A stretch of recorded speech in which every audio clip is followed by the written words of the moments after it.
Hey everybody, Jamie Pate here, and welcome to another edition of Christmas in July. I'm just going to put it right out there for you. There are those of you who just love Christmas in July, and those of you who are going to the beach. Totally get that. So maybe this is a video for you for another time. It's here for you whenever, and today the joy is here for us. So let's get started.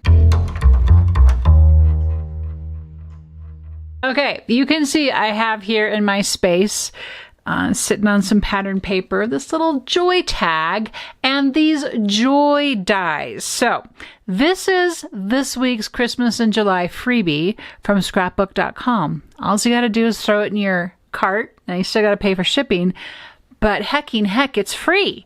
And what's so cool about this particular free die is you get 2 of them. And the joy is about maybe 1.5 inches tall. It's a nice size for cards, tags, layouts. This will fit in your planner. We got to include all the things here because we do all the things. Then it has like this drop shadow, the outside. You can see here I have a lighter one. What's really cool about this though is that it's embossed with these sweet stars. And if you can't see it here on my little make, I'm just going to pull it up here and you can see how it's embossed and just gives it a little bit more of a something layout. You hear the thing all the time of what you can do when you make a make. And maybe you want to make a bunch of these and give them away. And I'm going to show you a little bonus idea at the very end. Now, as a little disclaimer, I did not love the way that my sentiment came out. I stamped it on vellum and it was just, I didn't have any clear embossing powder, which I think would have been a much better touch to have had that as part of my sentiment. So we're going to do a little bit differently today, but I am going to basically show you the breakdown for this particular, I guess we could call it a Christmas in July embellished cluster. Okay, let's get started. So to get started, we're basically going to build this particular tag. We're just going to call it a tag. It's not really a tag, but it could be a tag. I mean, it could be whatever you want. I'm just going to help myself out here and call it a tag. So I have here on my workspace, I have a whole bunch of things here on my workspace, but one of the things I have here is the Sizzix Tim Holtz Postal. Great collection. And I've done a little bit with this in my cluster, in my embellished clusters series. I believe I have used this die set to show you how to make a thing. I hope I'm correct on that. And what I have here already are 2 of the elements from that die set. So I'm going to actually take a piece of this pattern paper that's sitting here on the table, and we're going to make our background. So this could be, obviously, I'm just going to say it every time, because I think we have brand new friends joining us here all the time. I get just all kinds of different questions, which I love, but it tells me that we just have all different introductory levels here. Just all the time, people who, you guys tell me, this is the first time I've done a planner, this is the first time I've made tags, or I love it. I just love hearing that. And so I just want to make sure I am being faithful in explaining all the things. So I just literally ripped this piece of paper off of my pattern paper sitting here. I'm going to reach around here and grab my die cutting machine. And I'm just going to, like I already said, going to build this from the bottom up. So I'm going to start with our background. Could be any color. This, joy doesn't have to be Christmas, right? Like why do we keep joy just for Christmas? We do not need to do that. We could we could figure out how to use our die cutting machine first is what we could do. That is always a helpful thing. So let me get myself figured out here because I'm having minor difficulties. I think now we have it. Ta-da! There we go. That's what I needed to do. I think joy obviously can be used anytime, any place, for any reason. We don't have to save it just for Christmas. Now, one of the things I realized I had this whole sheet of paper left. It's from 49 and Market, from their collection Holiday Wishes from last Christmas. And I realize now why I have this whole sheet left, because it's very blue. I actually really don't do a lot of Christmas stuff in blue, but since I already had this done in blue, we're just going to stick with it. So I'm going to grab now the other die. And folks, we are seriously working with scraps. You can see how scrappy my paper is. I just really have a hard time. Now, I'll probably throw this away, but then again, you know, I'm looking at this right here and I'm like, well, it could be a notched banner for something. I probably won't actually throw it away. Or I could die cut a leaf out of it, an arrow, I don't know, lots of things. So I'm still kind of disinclined to even throw that size paper away. I just wanted to share that with you. Okay, so now we're going to do the plaid in a smaller element from the Tim Holtz, what do we call it? Postal. So let me just go ahead and run that through here. We're kind of doing this in real time. You can tell me what you think about that. I am currently of the opinion that when we come in here to watch a DIY tutorial making of something, that maybe we like to watch it at, I know this is how I work. So you guys can tell me what your thoughts are on this. Let me get this run through because it's going to shake our table. Okay. Oh, there we go. All right, I'm going to do that again because why? Yeah, my lines are crooked. So let me do that again. All right, I went ahead and cut my plaid paper off camera. I cut the joy off camera. All the while I'm asking you a question about, do you like to have videos in real time?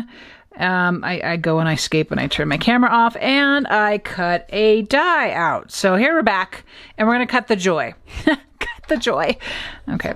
Anyway, I'm going to show you what this looks like after I get this cut, because we did have that little embossed element. I'm going to get our die cutting machine clear from my workspace. And so I used some of the mint tape because this had a plaid, I wanted to make sure that the cut was as straight as possible. And so you can see here now on a joy, we have this really sweet star, which at this point you could really just go with a star motif. And I didn't do that, but you could. Just so you know.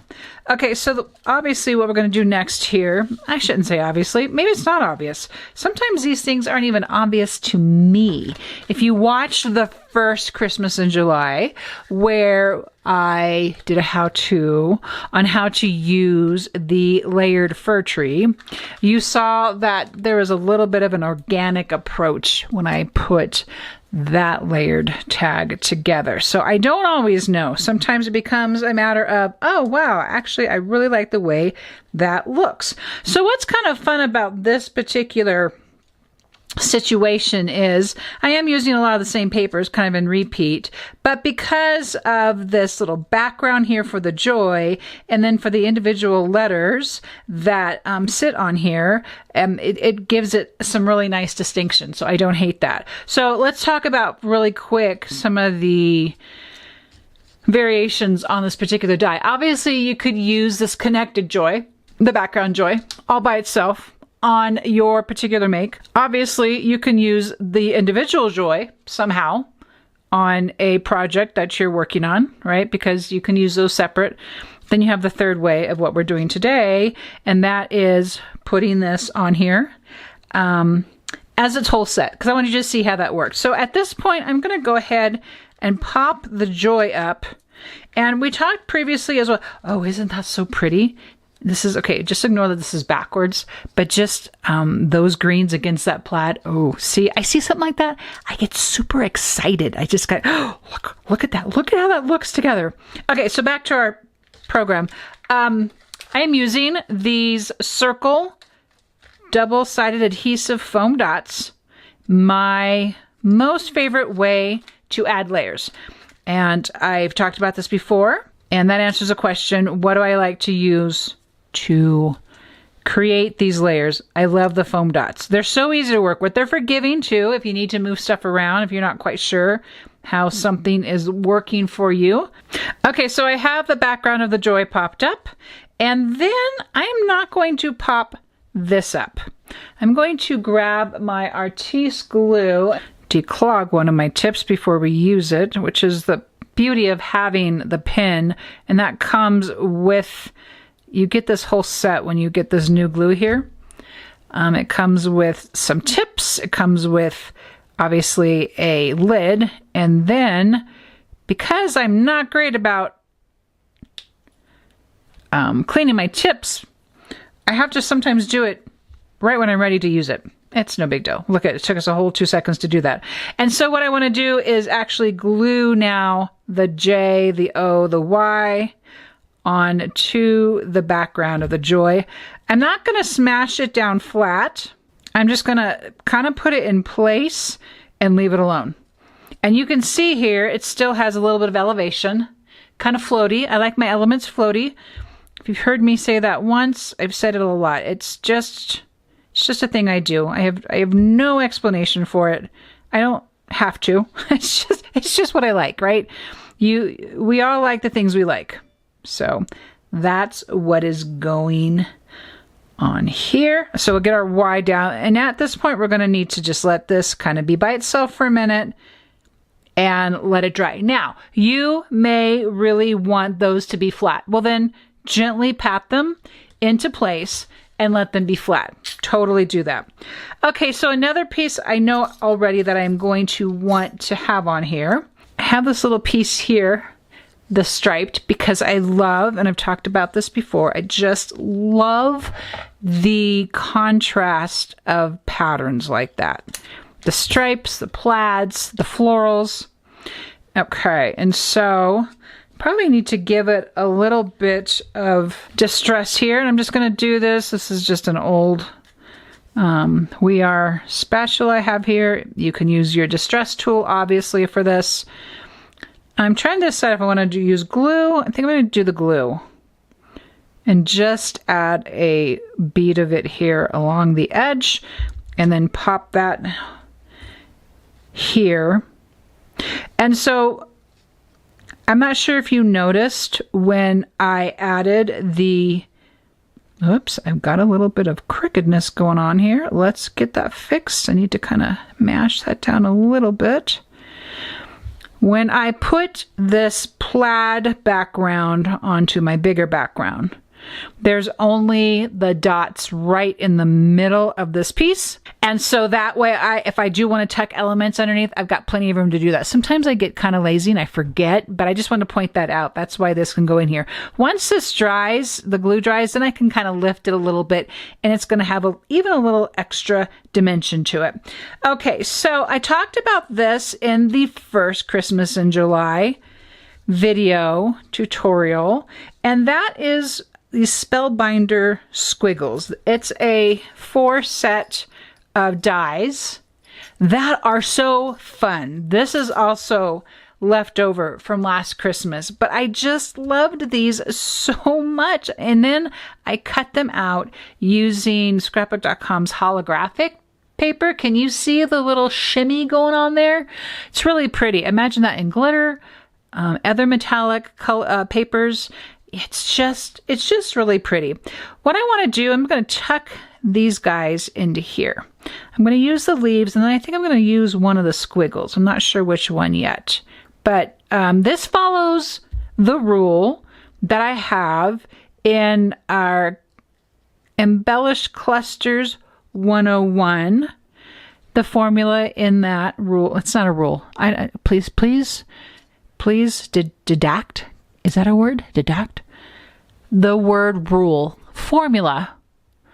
A formula has a lot more creativity to go with it. So the formula I have in that particular video includes florals and leaves. So that's where these guys are coming in.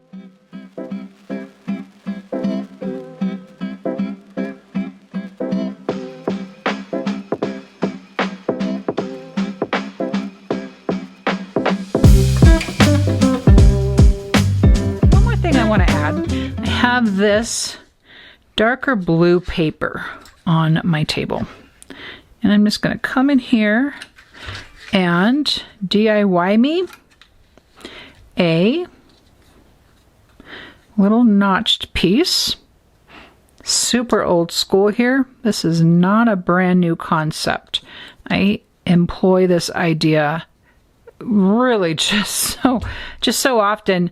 It's, you know, it's a wonder why I just don't have lots and lots of little notched things lying around. Now, I do know that I'm going to be a little bit more specific about my need for this to be lifted. So I am looking for my 1/8 inch double-sided adhesive. It's the last one I pull out. So this is just 1/8 strips. And you just don't need a lot of this at all. Especially, I mean, look how little my little notched piece is, right? And I'm gonna tuck this in right behind the joy layer. And you wanna make sure, because I am putting it behind the J, and there's a little space there. And so I wanna make sure to hold this up so you know what I'm talking about. There's this little space right there. I don't want that to be an open space. So I'm making sure my little notched piece fits in there. There. I like that a lot. So I grabbed one of my favorite stamp sets. This is Wordfetti December. And I stamped the Happy Holidays on a piece of scrap paper. And I'm just going to keep this so very simple. One of the elements on the formula is a sentiment. Joy is obviously a sentiment, but joy kind of sort of becomes part of the design element, part of the clustering. So I feel it's more complete if we actually have another sentiment on it. This could be all on its own and be done. Always personal preference. Please don't ever hear me say this is the way it needs to be done. I'm just playing at this and just practicing creativity here is all I'm doing. I'm sure there's like 100 ways to make this whole joy. Just go look in the gallery. There's just beautiful ways that this is coming together. Okay, the little bonus thing I had for you was to finish this little tag by creating a vellum envelope for it. The Sizzix Postal die set has an envelope and it fits this tag perfectly. However, because I can't contain my space and I have layers going everywhere and I have those leaves sticking out, it's not going to fit. So my next thought was, how about a 3x4 envelope using just cut out vellum using the punch board here, which is what I'm in the process of doing right now, obviously. So just need to create the little folds here, and you know, with vellum, always with vellum, just have to be a little extra careful. So that's what we're going to do. Just find that fold and turn that over. And then what I like to do is actually have this part, yeah, I didn't get that great there, so let's just fix that a little bit. I like this part to come here. I'm going to add a little bit of glue and just a bead of it. I don't want it to go over. I don't want it to be too much, just enough so that I have a nice seal. Okay, I'm going to get rid of this piece right here. Ooh, almost went over there.